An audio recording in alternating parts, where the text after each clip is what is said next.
Book 7, Chapter 1. He who would duly inquire about the best form of a state ought first to determine which is the most eligible life. While this remains uncertain, the best form of the state must also be uncertain. For in the natural order of things, those may be expected to lead the best life who are governed in the best manner of which their circumstances admit. We ought therefore to ascertain, first of all, which is the most generally eligible life, and then whether the same life is or is not best for the state and for individuals. Assuming that enough has been already said in discussions outside the school concerning the best life, we will now only repeat what is contained in them. Certainly no one will dispute the propriety of that partition of goods which separates them into three classes, viz. External goods, goods of the body, and goods of the soul, or deny that the happy man must have all three. For no one would maintain that he is happy who has not in him a particle of courage, or temperance, or justice, or prudence, who is afraid of every insect which flutters past him, and will commit any crime, however great, in order to gratify his lust of meat or drink, who will sacrifice his dearest friend for the sake of half a farthing, and is as feeble and false in mind as a child or a madman. These propositions are almost universally acknowledged as soon as they are uttered, but men differ about the degree or relative superiority of this or that good. Some think that a very moderate amount of virtue is enough, but set no limit to their desires of wealth, property, power, reputation, and the like, to whom we reply by an appeal to facts, which easily prove that mankind do not acquire or preserve virtue by the help of external goods, but external goods by the help of virtue, and that happiness, whether consisting in pleasure or virtue or both, is more often found with those who are most highly cultivated in their mind and in their character, and have only a moderate share of external goods, than among those who possess external goods to a useless extent, but are deficient in higher qualities, and this is not only matter of experience, but, if reflected upon, will easily appear to be in accordance with reason. Have a limit, like any other instrument, and all things useful are of such a nature that where there is too much of them, they must either do harm, or at any rate be of no use to their possessors. Every good of the soul, the greater it is also of greater use, if the epithet useful as well as noble is appropriate to such subjects. No proof is required to show that the best state of one thing in relation to another corresponds in degree of excellence to the interval between the natures of which we say that these very states are states, so that, if the soul is more noble than our possessions or our bodies, both absolutely and in relation to us, it must be admitted that the best state of either has a similar ratio to the other. Again, it is for the sake of the soul that goods external and goods of the body are eligible at all, and all wise men ought to choose them for the sake of the soul, and not the soul for the sake of them. Let us acknowledge, then, that each one has just so much of happiness as he has of virtue and wisdom, and of virtuous and wise action. God is a witness to us of this truth, for he is happy and blessed, not by reason of any external good, but in himself, and by reason of his own nature. And herein of necessity lies the difference between good fortune and happiness. For external goods come of themselves, and chance is the author of them, but no one is just or temperate by or through chance. In like manner, and by a similar train of argument, the happy state may be shown to be that which is best, and which acts rightly, and rightly it cannot act without doing right actions, and neither individual nor state can do right actions without virtue and wisdom. Thus the courage, justice, and wisdom of a state have the same form and nature as the qualities which give the individual who possesses them the name of just, wise, or temperate. Thus much may suffice by way of preface, for I could not avoid touching upon these questions, neither could I go through all the arguments affecting them. These are the business of another science. Let us assume, then, that the best life, both for individuals and states, is the life of virtue, when virtue has external goods enough for the performance of good actions. If there are any who controvert our assertion, we will in this treatise pass them over and consider their objections hereafter. Chapter 2. There remains to be discussed the question whether the happiness of the individual is the same as that of the state, or different. Here again there can be no doubt. No one denies that they are the same. For those who hold that the well-being of the individual consists in his wealth also think that riches make the happiness of the whole state, and those who value most highly the life of a tyrant deem that city the happiest, which rules over the greatest number, while they who approve an individual for his virtue say that the more virtuous a city is, the happier it is. 2 points here present themselves for consideration. First, which is the more eligible life, that of a citizen who is a member of a state, or that of an alien who has no political ties?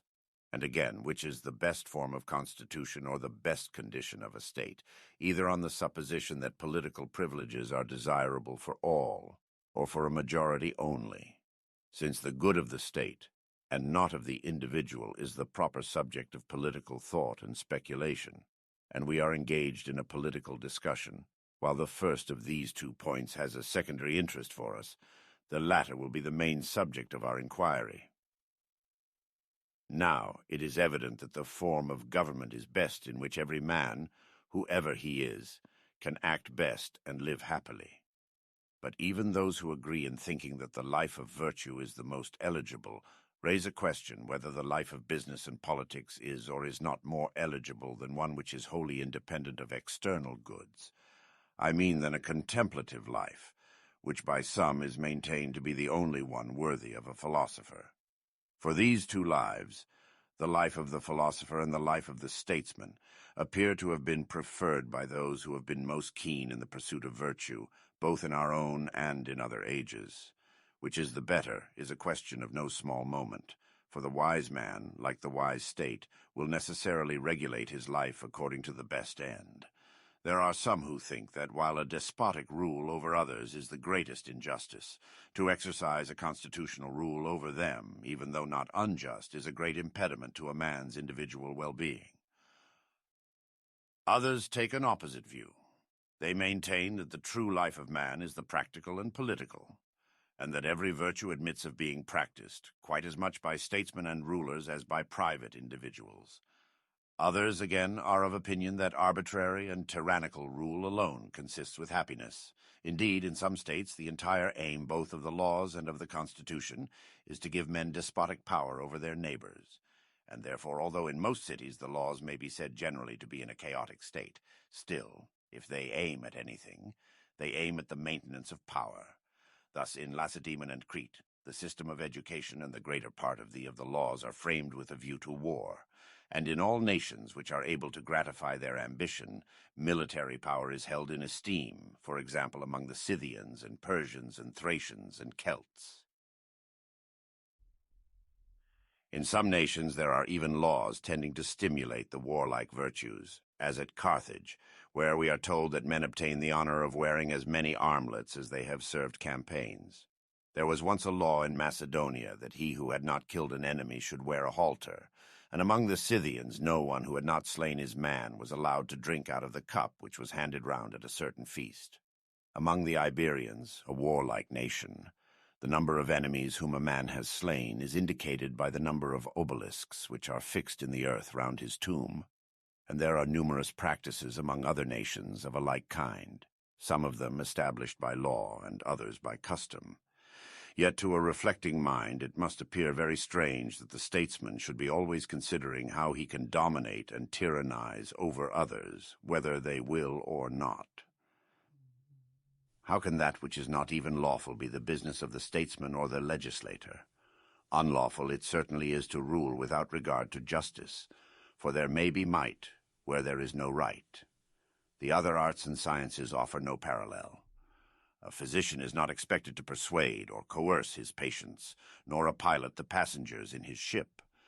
Yet most men appear to think that the art of despotic government is statesmanship, and what men affirm to be unjust and inexpedient, in their own case they are not ashamed of practicing towards others.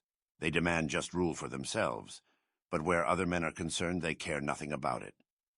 Such behavior is irrational, unless the one party is and the other is not born to serve, in which case men have a right to command, not indeed all their fellows, but only those who are intended to be subjects, just as we ought not to hunt mankind, whether for food or sacrifice, but only the animals which may be hunted for food or sacrifice. This is to say, such wild animals as are eatable.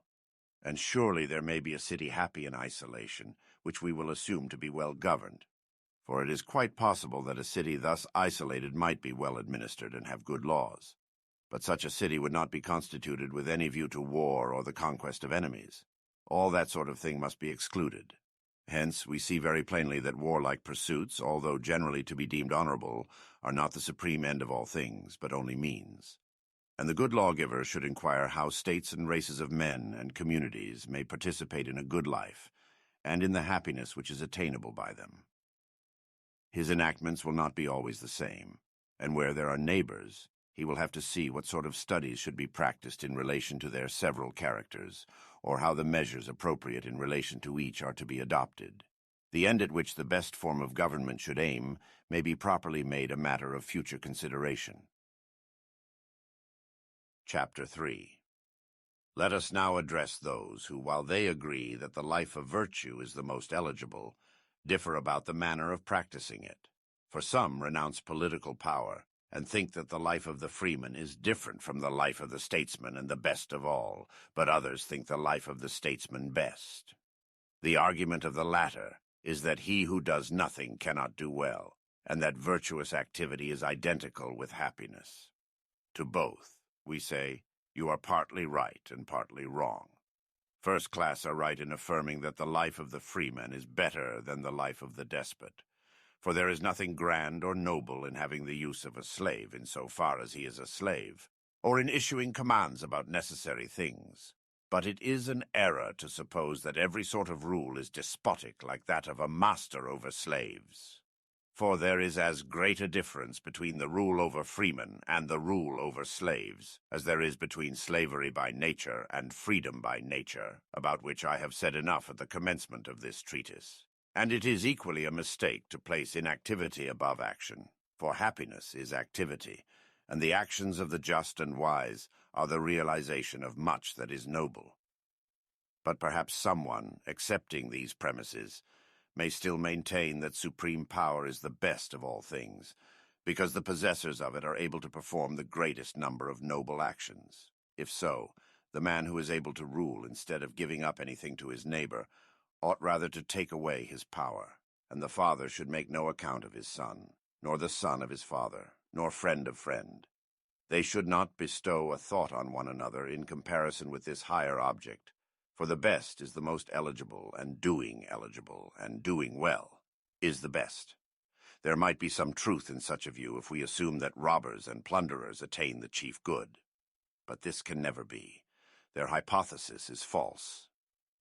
For the actions of a ruler cannot really be honorable, unless he is as much superior to other men as a husband is to a wife, or a father to his children, or a master to his slaves. And therefore he who violates the law can never recover by any success, however great, what he has already lost in departing from virtue. For equals the honorable and the just consist in sharing alike, as is just and equal. But that the unequal should be given to equals, and the unlike to those who are like, is contrary to nature, and nothing which is contrary to nature is good. If, therefore, there is any one superior in virtue, and in the power of performing the best actions, him we ought to follow and obey, but he must have the capacity for action as well as virtue.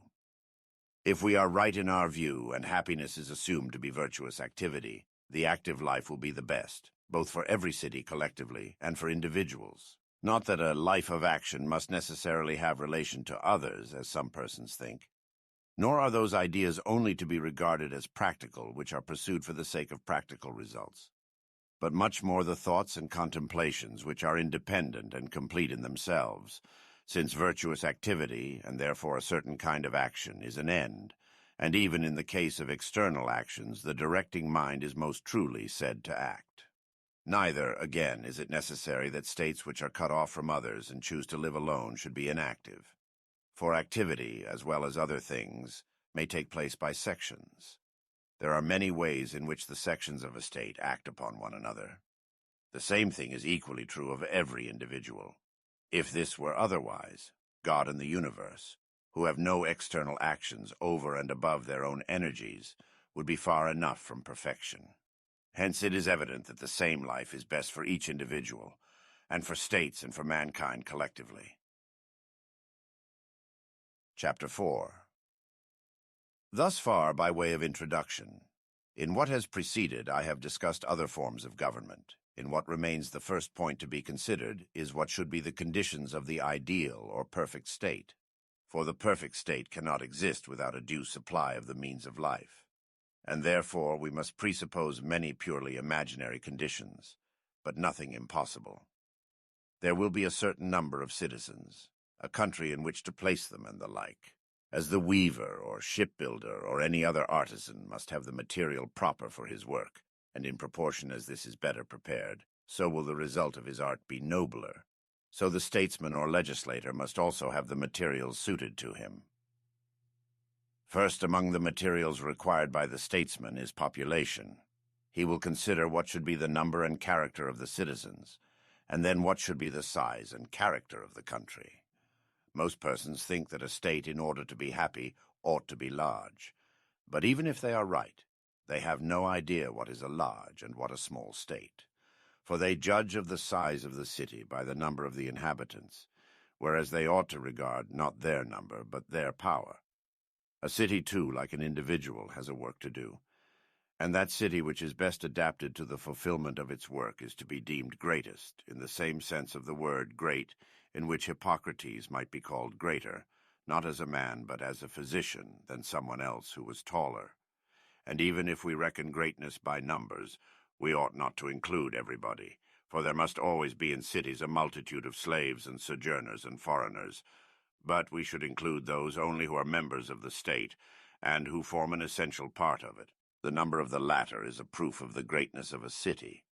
But a city which produces numerous artisans and comparatively few soldiers cannot be great, for a great city is not to be confounded with a populous one.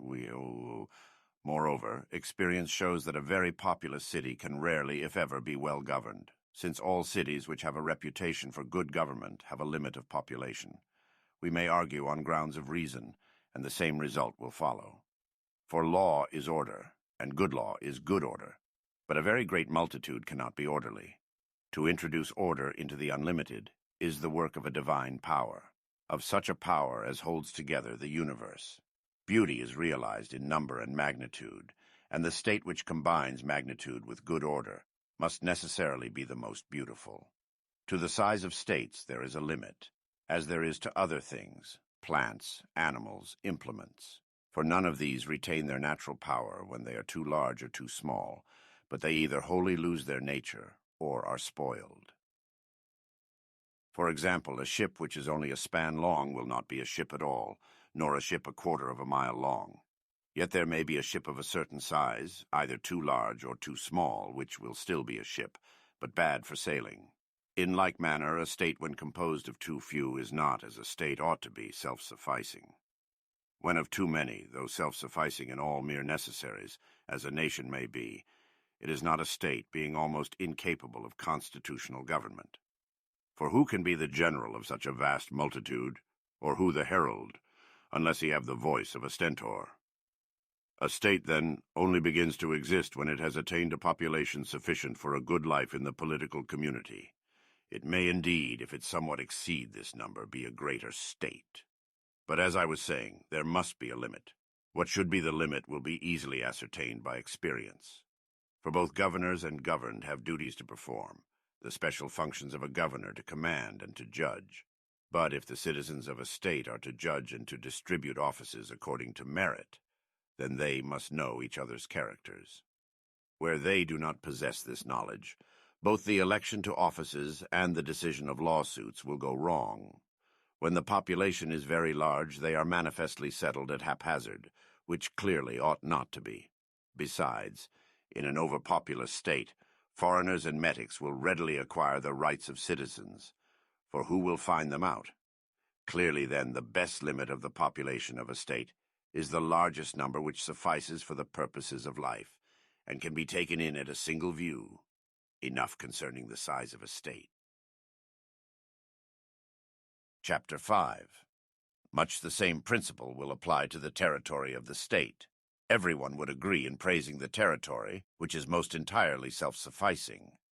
And that must be the territory which is all-producing, for to have all things and to want nothing is sufficiency. In size and extent it should be such as may enable the inhabitants to live at once temperately and liberally in the enjoyment of leisure. Whether we are right or wrong in laying down this limit we will inquire more precisely hereafter, when we have occasion to consider what is the right use of property and wealth, a matter which is much disputed, because men are inclined to rush into one of two extremes, some into meanness, others into luxury. It is not difficult to determine the general character of the territory which is required. There are, however, some points on which military authorities should be heard. It should be difficult of access to the enemy, and easy of egress to the inhabitants. Further, we require that the land, as well as the inhabitants of whom we were just now speaking, should be taken in at a single view, for a country which is easily seen can be easily protected. As to the position of the city, if we could have what we wish, it should be well situated in regard both to sea and land. This, then, is one principle, that it should be a convenient center for the protection of the whole country.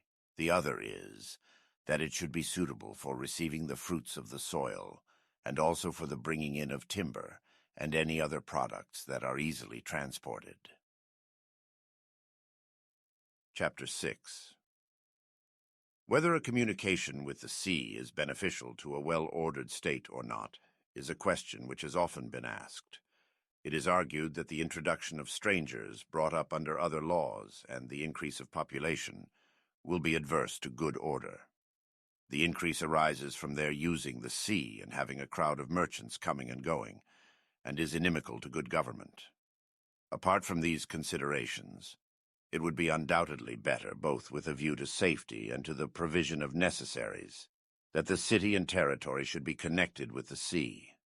The defenders of a country, if they are to maintain themselves against an enemy, should be easily relieved both by land and by sea. And even if they are not able to attack by sea and land at once, they will have less difficulty in doing mischief to their assailants on one element, if they themselves can use both. Moreover, it is necessary that they should import from abroad what is not found in their own country, and that they should export what they have in excess, for a city ought to be a market, not indeed for others, but for herself. Those who make themselves a market for the world only do so for the sake of revenue, and if a state ought not to desire profit of this kind, it ought not to have such an emporium. Nowadays we often see in countries and cities dockyards and harbors very conveniently placed outside the city, but not too far off, and they are kept in dependence by walls and similar fortifications. Cities thus situated manifestly reap the benefit of intercourse with their ports, and any harm which is likely to accrue may be easily guarded against by the laws, which will pronounce and determine who may hold communication with one another, and who may not. There can be no doubt that the possession of a moderate naval force is advantageous to a city. The city should be formidable not only to its own citizens, but to some of its neighbors, or, if necessary, able to assist them by sea as well as by land. The proper number or magnitude of this naval force is relative to the character of the state, for if her function is to take a leading part in politics, her naval power should be commensurate with the scale of her enterprises. The population of the state need not be much increased, since there is no necessity that the sailors should be citizens. The marines who have the control and command will be freemen, and belong also to the infantry. And wherever there is a dense population of perioeci and husbandmen, there will always be sailors more than enough. Of this we see instances at the present day. The city of Heraclea, for example, although small in comparison with many others, can man a considerable fleet. Such are our conclusions respecting the territory of the state, its harbors, its towns, its relations to the sea, and its maritime power. Chapter 7. Having spoken of the number of the citizens, we will proceed to speak of what should be their character. This is a subject which can be easily understood by anyone who casts his eye on the more celebrated states of Hellas, and generally on the distribution of races in the habitable world. Those who live in a cold climate and in Europe are full of spirit, but wanting in intelligence and skill, and therefore they retain comparative freedom, but have no political organization and are incapable of ruling over others, whereas the natives of Asia are intelligent and inventive, but they are wanting in spirit, and therefore they are always in a state of subjection and slavery. But the Hellenic race, which is situated between them, is likewise intermediate in character, being high-spirited and also intelligent. Hence it continues free, and is the best governed of any nation, and, if it could be formed into one state, would be able to rule the world. There are also similar differences in the different tribes of Hellas, for some of them are of a one-sided nature, and are intelligent or courageous only, while in others there is a happy combination of both qualities. And clearly those whom the legislator will most easily lead to virtue may be expected to be both intelligent and courageous. Some say that the guardians should be friendly towards those whom they know, fierce towards those whom they do not know. Now passion is the quality of the soul which begets friendship, and enables us to love. Notably, the spirit within us is more stirred against our friends and acquaintances than against those who are unknown to us, when we think that we are despised by them. For which reason Archilochus, complaining of his friends, very naturally addresses his soul in these words: For surely thou art plagued on account of friends. The power of command and the love of freedom are in all men based upon this quality, for passion is commanding and invincible. Nor is it right to say that the guardians should be fierce towards those whom they do not know, for we ought not to be out of temper with anyone, and a lofty spirit is not fierce by nature, but only when excited against evildoers. And this, as I was saying before, is a feeling which men show most strongly towards their friends if they think they have received a wrong at their hands, as indeed is reasonable. For besides the actual injury, they seem to be deprived of a benefit by those who owe them one. Hence the saying, cruel is the strife of brethren, and again, they who love in excess also hate in excess. Thus we have nearly determined the number and character of the citizens of our state, and also the size and nature of their territory. I say nearly, for we ought not to require the same minuteness in theory as in the facts given by perception. Chapter 8. As in other natural compounds, the conditions of a composite whole are not necessarily organic parts of it. So in a state, or in any other combination forming a unity, not everything is a part, which is a necessary condition. The members of an association have necessarily some one thing the same and common to all, in which they share equally or unequally, for example, food or land or any other thing. But where there are two things of which one is a means and the other an end, they have nothing in common except that the one receives what the other produces. Such, for example, is the relation which workmen and tools stand to their work. The house and the builder have nothing in common, but the art of the builder is for the sake of the house. And so states require property, but property, even though living beings are included in it, is no part of a state, for a state is not a community of living beings only, but a community of equals, aiming at the best life possible.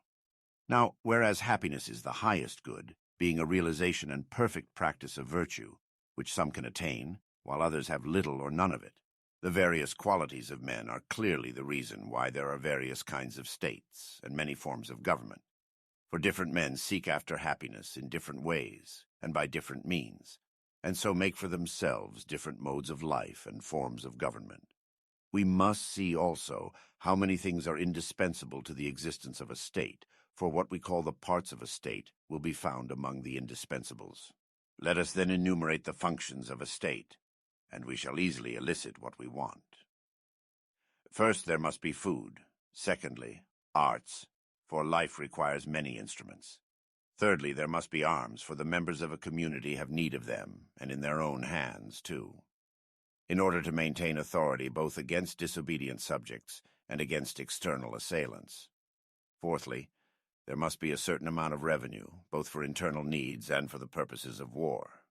Fifthly, or rather first, there must be a care of religion, which is commonly called worship. Sixthly, and most necessary of all, there must be a power of deciding what is for the public interest and what is just in men's dealings with one another. These are the services which every state may be said to need, for a state is not a mere aggregate of persons, but a union of them sufficing for the purposes of life, and if any of these things be wanting, it is, as we maintain, impossible that the community can be absolutely self-sufficing.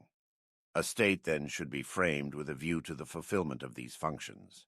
There must be husbandmen to procure food, and artisans, and a warlike and a wealthy class, and priests, and judges to decide what is necessary and expedient.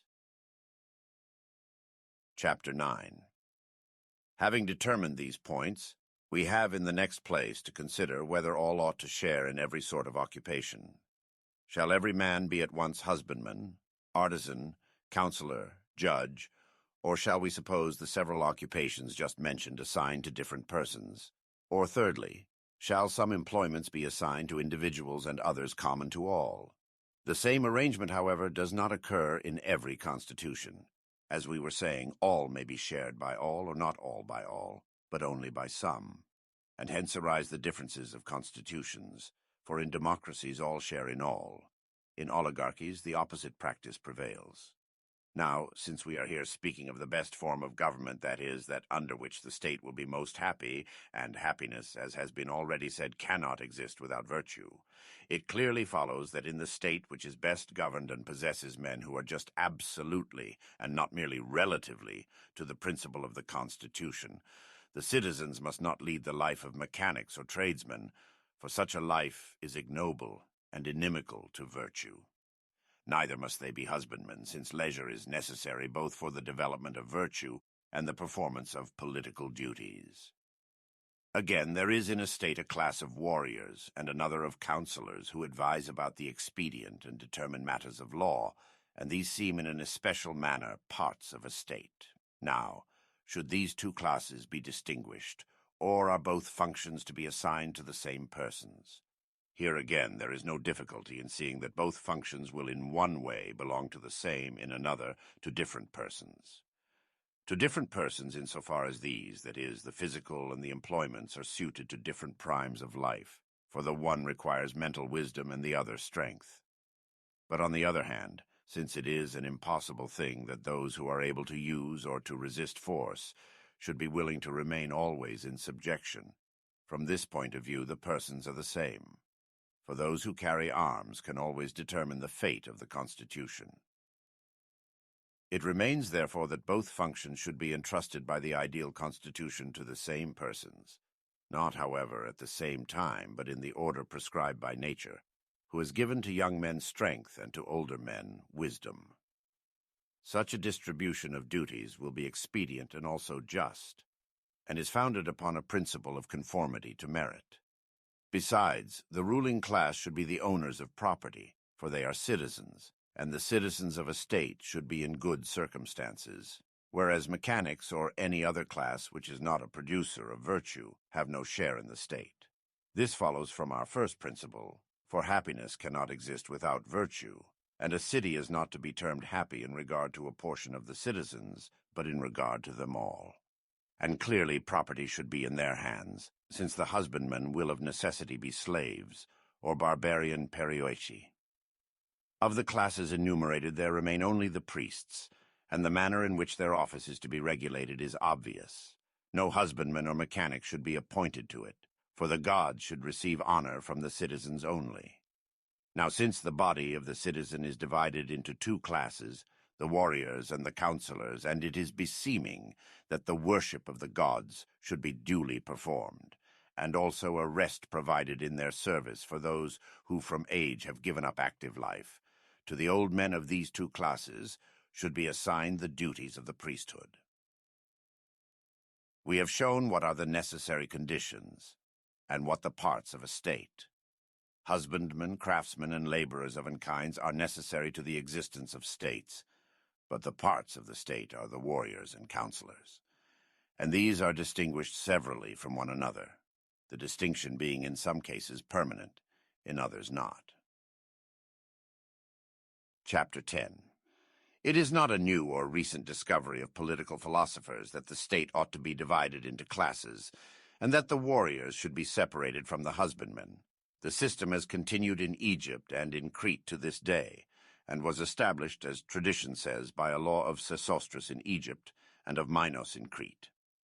The institution of common tables also appears to be of ancient date, being in Crete as old as the reign of Minos, and in Italy far older. The Italian historians say that there was a certain Italus, king of Oenotria, from whom the Oenotrians were called Italians, and who gave the name of Italy to the promontory of Europe, lying within the Siletic and Lametic gulfs, which are distant from one another only half a day's journey.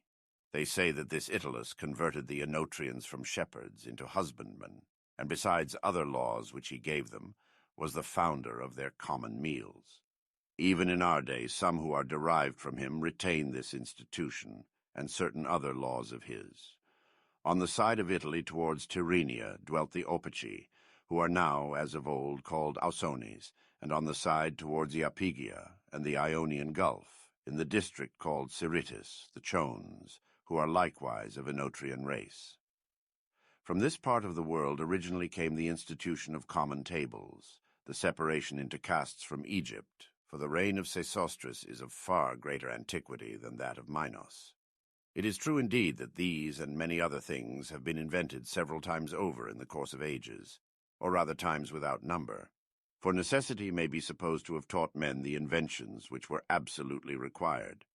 And when these were provided, it was natural that other things which would adorn and enrich life should grow up by degrees. And we may infer that in political institutions the same rule holds.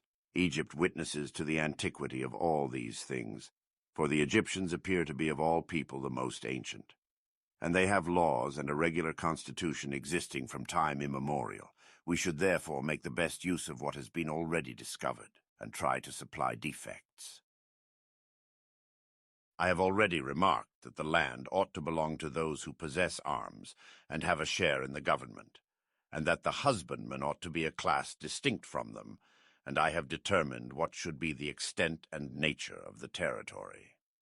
Let me proceed to discuss the distribution of the land and the character of the agricultural class, for I do not think that property ought to be common, as some maintain, but only that by friendly consent there should be a common use of it, and that no citizen should be in want of subsistence.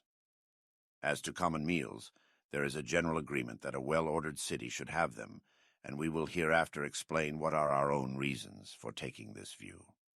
They ought, however, to be open to all the citizens, and yet it is not easy for the poor to contribute the requisite sum out of their private means, and to provide also for their household. The expense of religious worship should likewise be a public charge. The land must therefore be divided into two parts, one public and the other private, and each part should be subdivided, part of the public land being appropriated to the service of the gods, and the other part used to defray the cost of the common meals, while of the private land, part should be near the border, and the other near the city, so that each citizen having two lots, they may all of them have land in both places. There is justice and fairness in such a division, and it tends to inspire unanimity among the people in their border wars. Where there is not this arrangement, some of them are too ready to come to blows with their neighbors, while others are so cautious that they quite lose the sense of honor. Wherefore there is a law in some places which forbids those who dwell near the border to take part in public deliberations about wars with neighbors, on the ground that their interests will pervert their judgment. For the reasons already mentioned, then, the land should be divided in the manner described. The very best thing of all would be that the husbandmen should be slaves taken from among men who are not all of the same race and not spirited, for if they have no spirit they will be better suited for their work, and there will be no danger of their making a revolution. The next best thing would be that they should be periueci of foreign race, and of a like inferior nature. Some of them should be the slaves of individuals, and employed in the private estates of men of property. The remainder should be the property of the state, and employed on the common land. I will hereafter explain what is the proper treatment of slaves, and why it is expedient that liberty should be always held out to them as the reward of their services. Chapter 11. We have already said that the city should be open to the land and to the sea, and to the whole country as far as possible. In respect of the place itself, our wish would be that its situation should be fortunate in four things. The first, health. This is a necessity. Cities which lie towards the east, and are blown upon by winds coming from the east, are the healthiest. Next in healthfulness are those which are sheltered from the north wind, for they have a milder winter. The site of the city should likewise be convenient both for political administration and for war. With a view to the latter, it should afford easy egress to the citizens, and at the same time be inaccessible and difficult of capture to enemies. There should be a natural abundance of springs and fountains in the town, or, if there is a deficiency of them, great reservoirs may be established for the collection of rainwater, such as will not fail when the inhabitants are cut off from the country by war. Special care should be taken of the health of the inhabitants, which will depend chiefly on the healthiness of the locality and of the quarter to which they are exposed, and secondly, on the use of pure water. This latter point is by no means a secondary consideration, for the elements which we use most and oftenest for the support of the body contribute most to health, and among these are water and air. Wherefore, in all wise states, if there is a want of pure water and the supply is not all equally good, the drinking water ought to be separated from that which is used for other purposes. As to strongholds, what is suitable to different forms of government varies. Thus an acropolis is suited to an oligarchy or a monarchy, but a plain to a democracy. Neither to an aristocracy, but rather a number of strong places. The arrangement of private houses is considered to be more agreeable and generally more convenient, if the streets are regularly laid out after the modern fashion which Hippodamus introduced. But for security in war, the antiquated mode of building, which made it difficult for strangers to get out of a town, and for assailants to find their way in, is preferable. A city should therefore adopt both plans of building. It is possible to arrange the houses irregularly, as husbandmen plant their vines in what are called clumps. The whole town should not be laid out in straight lines, but only certain quarters and regions, thus security and beauty will be combined. As to walls, those who say that cities making any pretension to military virtue should not have them are quite out of date in their notions, and they may see the cities which prided themselves on this fancy confuted by facts. True, there is little courage shown in seeking for safety behind a rampart, when an enemy is similar in character and not much superior in number. But the superiority of the besiegers may be, and often is, too much both for ordinary human valor and for that which is found only in a few. And if they are to be saved and to escape defeat and outrage, the strongest wall will be the truest soldierly precaution, more especially now that missiles and siege engines have been brought to such perfection. To have no walls would be as foolish as to choose a site for a town in an exposed country, and to level the heights, or as if an individual were to leave his house unwalled, lest the inmates should become cowards. Nor must we forget that those who have their cities surrounded by walls may either take advantage of them or not. But cities which are unwalled have no choice. If our conclusions are just, not only should cities have walls, but care should be taken to make them ornamental, as well as useful for warlike purposes, and adapted to resist modern inventions. For as the assailants of a city do all they can to gain an advantage, so the defenders should make use of any means of defense which have been already discovered, and should devise and invent others. For when men are well prepared, no enemy even thinks of attacking them. Chapter 12. As the walls are to be divided by guardhouses and towers built at suitable intervals, and the body of citizens must be distributed at common tables, the idea will naturally occur that we should establish some of the common tables in the guardhouses. These might be arranged as has been suggested, while the principal common tables of the magistrates will occupy a suitable place, and there also will be the buildings appropriated to religious worship, except in the case of those rites which the law or the Pythian oracle has restricted to a special locality. The site should be a spot seen far and wide, which gives due elevation to virtue and towers over the neighborhood.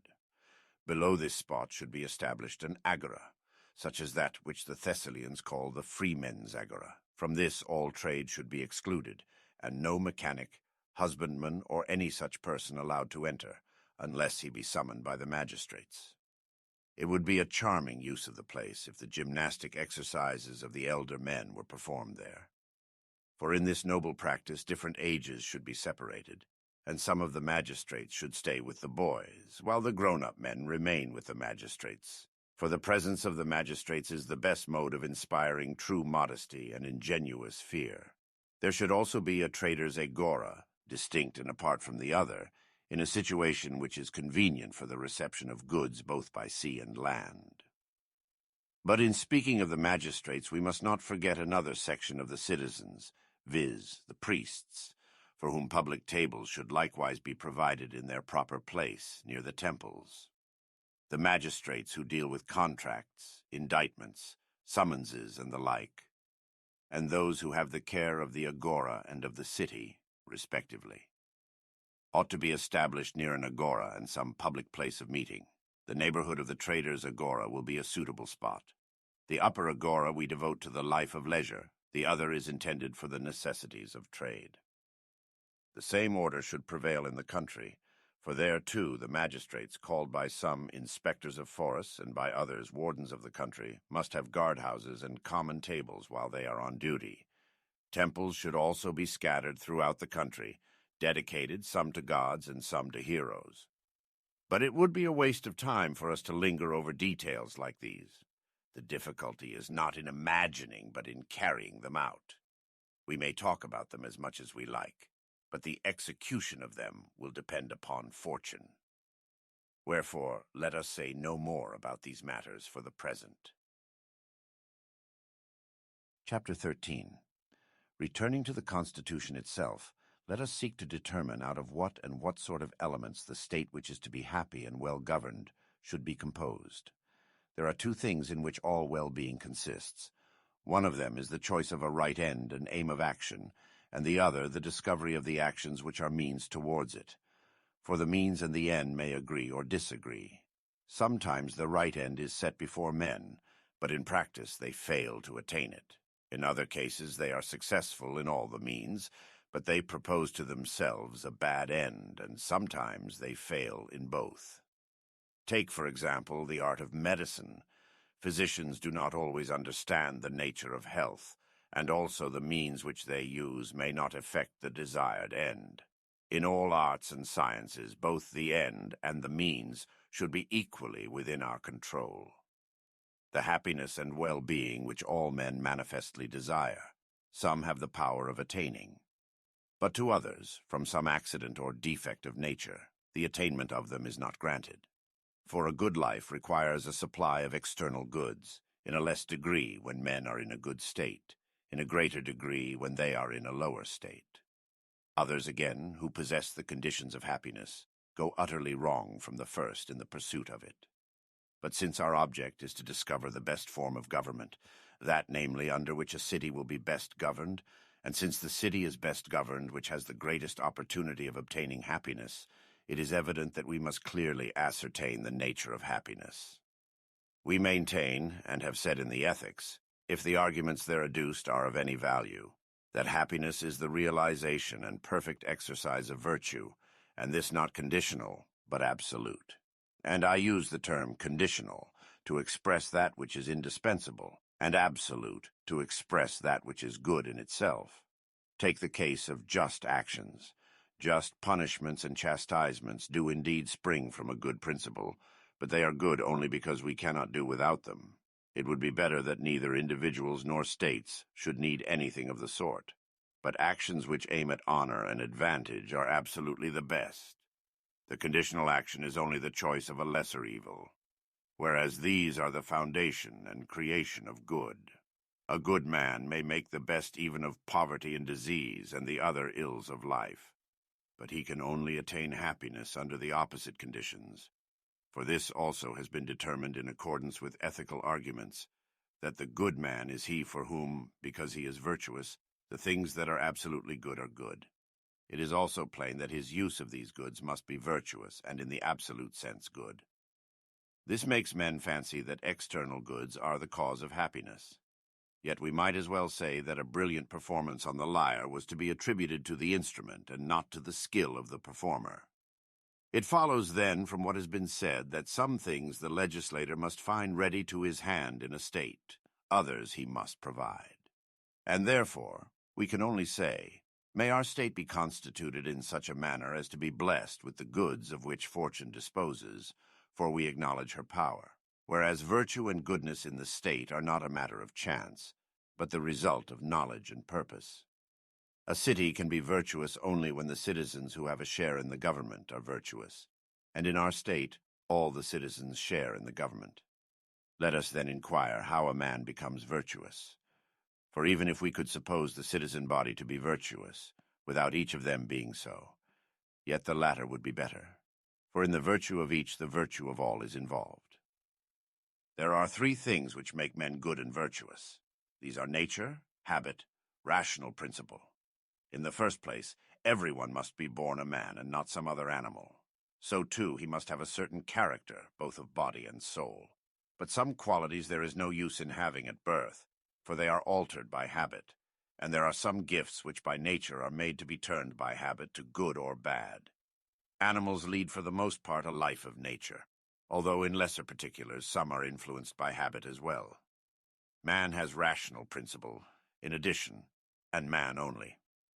Wherefore nature, habit, rational principle must be in harmony with one another, for they do not always agree. Men do many things against habit and nature if rational principle persuades them that they ought. We have already determined what natures are likely to be most easily molded by the hands of the legislator. An else is the work of education. We learn some things by habit and some by instruction. Chapter 14. Since every political society is composed of rulers and subjects, let us consider whether the relations of one to the other should interchange or be permanent. For the education of the citizens will necessarily vary with the answer given to this question. Now, if some men excelled others in the same degree in which gods and heroes are supposed to excel mankind in general, having in the first place a great advantage even in their bodies, and secondly in their minds, so that the superiority of the governors was undisputed and patent to their subjects, it would clearly be better that once for in the one class should rule and the other serve. But since this is unattainable, and kings have no marked superiority over their subjects, such as Silax affirms to be found among the Indians, it is obviously necessary on many grounds that all the citizens alike should take their turn of governing and being governed. Equality consists in the same treatment of similar persons, and no government can stand which is not founded upon justice. For if the government be unjust, everyone in the country unites with the governed in the desire to have a revolution, and it is an impossibility that the members of the government can be so numerous as to be stronger than all their enemies put together. Yet that governors should excel their subjects is undeniable. How all this is to be effected, and in what way they will respectively share in the government, the legislator has to consider. The subject has been already mentioned. Nature herself has provided the distinction when she made a difference between old and young within the same species, of whom she fitted the one to govern and the other to be governed. No one takes offense at being governed when he is young, nor does he think himself better than his governors, especially if he will enjoy the same privilege when he reaches the required age. We conclude that from one point of view, governors and governed are identical, and from another different, and therefore their education must be the same and also different. For he who would learn to command well must, as men say, first of all learn to obey. As I observed in the first part of this treatise, there is one rule which is for the sake of the rulers, and another rule which is for the sake of the ruled. The former is a despotic, the latter a free government. Some commands differ not in the thing commanded, but in the intention with which they are imposed. Wherefore many apparently menial offices are an honor to the free youth by whom they are performed, for actions do not differ as honorable or dishonorable in themselves so much as in the end and intention of them. But since we say that the virtue of the citizen and ruler is the same as that of the good man, and that the same person must first be a subject and then a ruler, the legislator has to see that they become good men, and by what means this may be accomplished, and what is the end of the perfect life.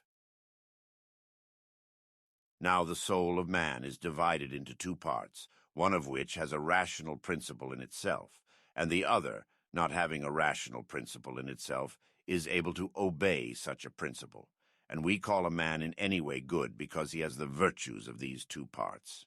In which of them the end is more likely to be found is no matter of doubt to those who adopt our division. For in the world both of nature and of art, The inferior always exists for the sake of the better or superior. And the better or superior is that which has a rational principle.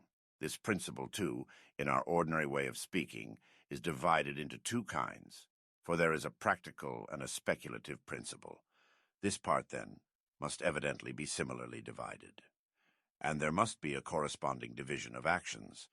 The actions of the naturally better part are to be preferred by those who have it in their power to attain to 2 out of the 3, or to all, for that is always to everyone the most eligible, which is the highest attainable by him. The whole of life is further divided into 2 parts, business and leisure, war and peace, and of actions some aim at what is necessary and useful, and some at what is honorable.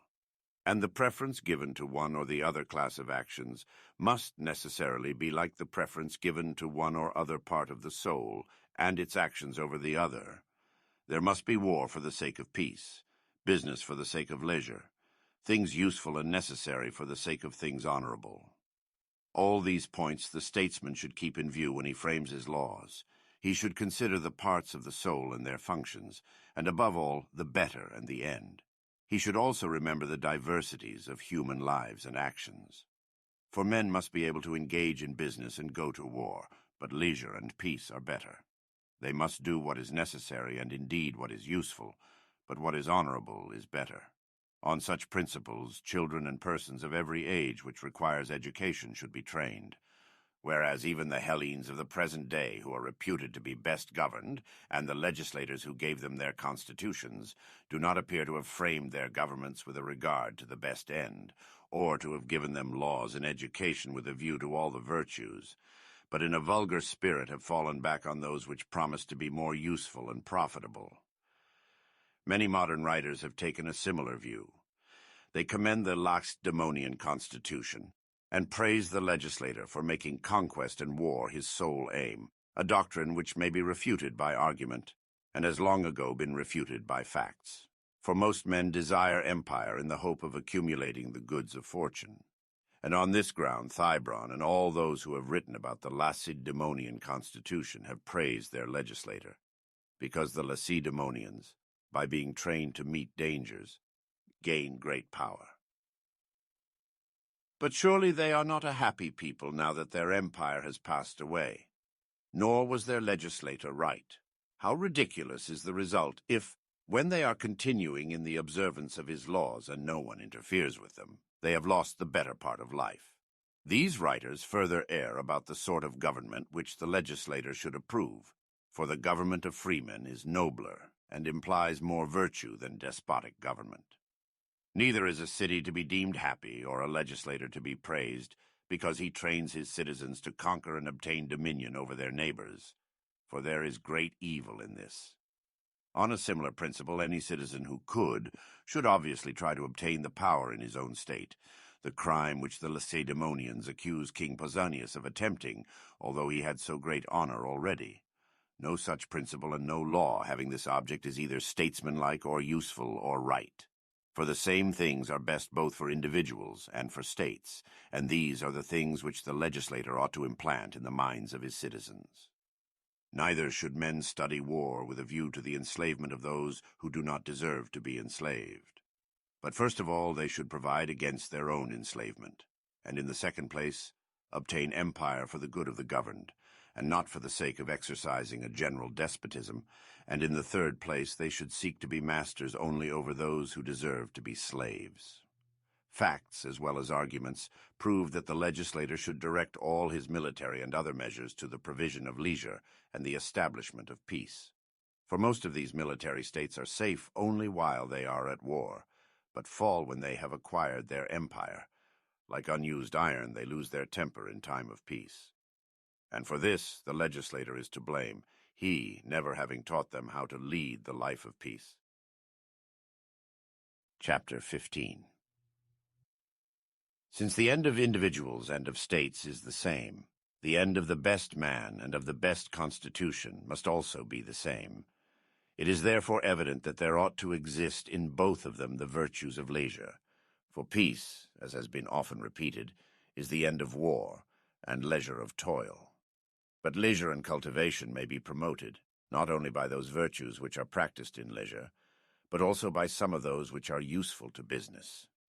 For many necessaries of life have to be supplied before we can have leisure. Therefore a city must be temperate and brave, and able to endure. For truly, as the proverb says, there is no leisure for slaves, and those who cannot face danger like men are the slaves of any invader. Courage and endurance are required for business, and philosophy for leisure, temperance and justice for both, and more especially in times of peace and leisure, for war compels men to be just and temperate, whereas the enjoyment of good fortune and the leisure which comes with peace tend to make them insolent. Those, then, who seem to be the best off, and to be in the possession of every good, have special need of justice and temperance.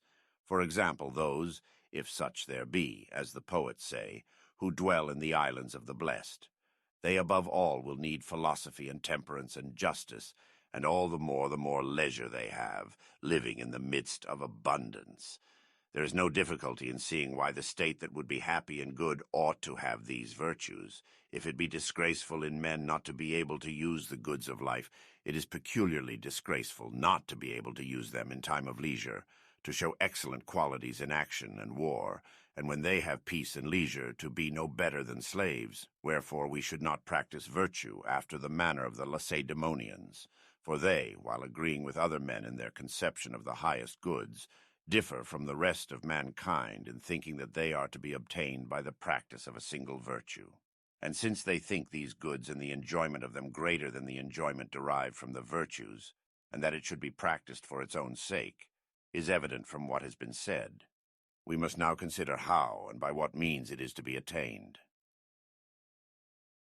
We have already determined that nature and habit and rational principle are required, and of these the proper nature of the citizens has also been defined by us. But we have still to consider whether the training of early life is to be that of rational principle or habit, for these two must accord, and when in accord they will then form the best of harmonies. The rational principle may be mistaken and fail in attaining the highest ideal of life, and there may be a like evil influence of habit. Thus, much is clear in the first place that, as in all other things, birth implies an antecedent beginning, and that there are beginnings whose end is relative to a further end. Now, in men rational principle and mind are the end towards which nature strives, so that the birth and moral discipline of the citizens ought to be ordered with a view to them. In the second place, as the soul and body are two, we see also that there are two parts of the soul, the rational and the irrational, and two corresponding states, reason and appetite. And as the body is prior in order of generation to the soul, so the irrational is prior to the rational. The proof is that anger and wishing and desire are implanted in children from their very birth, but reason and understanding are developed as they grow older. Wherefore the care of the body ought to precede that of the soul, and the training of the appetitive part should follow. Nonetheless, our care of it must be for the sake of the reason, and our care of the body for the sake of the soul. Chapter 16. Since the legislator should begin by considering how the frames of the children whom he is rearing may be as good as possible, his first care will be about marriage. At what age should his citizens marry, and who are fit to marry? In legislating on this subject, he ought to consider the persons and the length of their life, that their procreative life may terminate at the same period, and that they may not differ in their bodily powers, as will be the case if the man is still able to beget children while the woman is unable to bear them, or the woman able to bear while the man is unable to beget.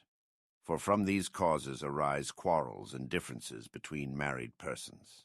Secondly, he must consider the time at which the children will succeed to their parents. There ought not to be too great an interval of age, for then the parents will be too old to derive any pleasure from their affection, or to be of any use to them. Nor ought they to be too nearly of an age. To youthful marriages there are many objections. The children will be wanting in respect to the parents, who will seem to be their contemporaries, and disputes will arise in the management of the household. Thirdly, and this is the point from which we digressed, the legislator must mold to his will the frames of newly born children. Almost all these objects may be secured by attention to one point. since the time of generation is commonly limited within the age of 70 years in the case of a man, and of 50 in the case of a woman, the commencement of the union should conform to these periods. The union of male and female when too young is bad for the procreation of children. In all other animals, the offspring of the young are small and undeveloped, and with a tendency to produce female children, and therefore also in man, as is proved by the fact that in those cities in which men and women are accustomed to marry young, the people are small and weak. In childbirth also younger women suffer more, and more of them die. Some persons say that this was the meaning of the response once given to the Trozenians. The oracle really meant that many died because they married too young. It had nothing to do with the ingathering of the harvest. It also conduces to temperance not to marry too soon, for women who marry early are apt to be wanton, and in men too the bodily frame is stunted if they marry while the seed is growing. For there is a time when the growth of the seed also ceases or continues to but a slight extent. Women should marry when they are about 18 years of age, and men at 7 and 30. Then they are in the prime of life, and the decline in the powers of both will coincide. Further, the children, if their birth takes place soon, as may reasonably be expected, will succeed in the beginning of their prime, when the fathers are already in the decline of life, and have nearly reached their term of 60 years and 10. Thus much of the age proper for marriage, the season of the year should also be considered. According to our present custom, people generally limit marriage to the season of winter, and they're right. The precepts of physicians and natural philosophers about generations should also be studied by the parents themselves. The physicians give good advice about the favorable conditions of the body, and the natural philosophers about the winds, of which they prefer the north to the south. What constitution in the parent is most advantageous to the offspring is a subject which we will consider more carefully when we speak of the education of children, and we will only make a few general remarks at present. The constitution of an athlete is not suited to the life of a citizen or to health, or to the procreation of children any more than the valetudinarian or exhausted constitution, but one which is in a mean between them. A man's constitution should be inured to labor, but not to labor which is excessive or of one sort only, such as is practiced by athletes. He should be capable of all the actions of a freeman. These remarks apply equally to both parents. Women who are with child should be careful of themselves. They should take exercise and have a nourishing diet. The first of these prescriptions the legislator will easily carry into effect by requiring that they shall take a walk daily to some temple, where they can worship the gods who preside over birth. Their minds, however, unlike their bodies, they ought to keep quiet, for the offspring derive their natures from their mothers as plants do from the earth. As to the exposure and rearing of children, let there be a law that no deformed child shall live, but that on the ground of an excess in the number of children, if the established customs of the state forbid this, for in our state population has a limit, no child is to be exposed, but when couples have children in excess, let abortion be procured before sense and life have begun. What may or may not be lawfully done in these cases depends on the question of life and sensation. And now, having determined at what ages men and women are to begin their union, let us also determine how long they shall continue to beget and bear offspring for the state. Men who are too old, like men who are too young, produce children who are defective in body and mind. The children of very old men are weakly. The limit, then, should be the age which is the prime of their intelligence, and this in most persons, according to the notion of some poets who measure life by periods of 7 years, is about 50. At 4 or 5 years or later, they should cease from having families, and from that time forward only cohabit with one another for the sake of health, or for some similar reason. As to adultery, let it be held disgraceful in general for any man or woman to be found in any way unfaithful when they are married, and called husband and wife. If during the time of bearing children anything of the sort occur, let the guilty person be punished with a loss of privileges in proportion to the offense. Chapter 17. After the children have been born, The manner of rearing them may be supposed to have a great effect on their bodily strength. It would appear from the example of animals, and of those nations who desire to create the military habit, that the food which has most milk in it is best suited to human beings. But the less wine the better, if they would escape diseases. Also, all the motions to which children can be subjected at their early age are very useful. But in order to preserve their tender limbs from distortion, some nations have had recourse to mechanical appliances which straighten their bodies. To accustom children to the cold from their earliest years is also an excellent practice, which greatly conduces to health and hardens them for military service. Hence, many barbarians have a custom of plunging their children at birth into a cold stream. Others, like the Celts, clothe them in a light wrapper only. For human nature should be early habituated to endure all which by habit it can be made to endure. But the process must be gradual, and children, from their natural warmth, may be easily trained to bear cold. Such care should attend them in the first stage of life. The next period lasts to the age of 5. During this, no demand should be made upon the child for study or labor, lest its growth be impeded, and there should be sufficient motion to prevent the limbs from being inactive. This can be secured, among other ways, by amusement, but the amusement should not be vulgar or tiring or effeminate. The directors of education, as they are termed, should be careful what tales or stories the children hear, for all such things are designed to prepare the way for the business of later life, and should be for the most part imitations of the occupations which they will hereafter pursue in earnest. Those are wrong who in their laws attempt to check the loud crying and screaming of children, for these contribute towards their growth, and, in a manner, exercise their bodies. Straining the voice has a strengthening effect similar to that produced by the retention of the breath in violent exertions. The directors of education should have an eye to their bringing up, and in particular should take care that they are left as little as possible with slaves. For until they are 7 years old they must 5 at home, and therefore, even at this early age, it is to be expected that they should acquire a taint of meanness from what they hear and see. Indeed, there is nothing which the legislator should be more careful to drive away than indecency of speech, for the light utterance of shameful words leads soon to shameful actions. The young especially should never be allowed to repeat or hear anything of the sort. A freeman who is found saying or doing what is forbidden, if he be too young as yet to have the privilege of reclining at the public tables, should be disgraced and beaten, and an elder person degraded as his slavish conduct deserves. And since we do not allow improper language, clearly we should also banish pictures or speeches from the stage which are indecent.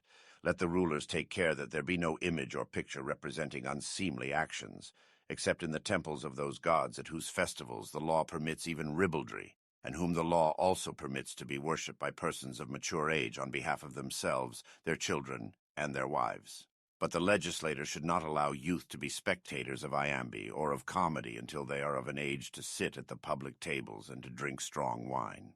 By that time, education will have armed them against the evil influences of such representations. We have made these remarks in a cursory manner.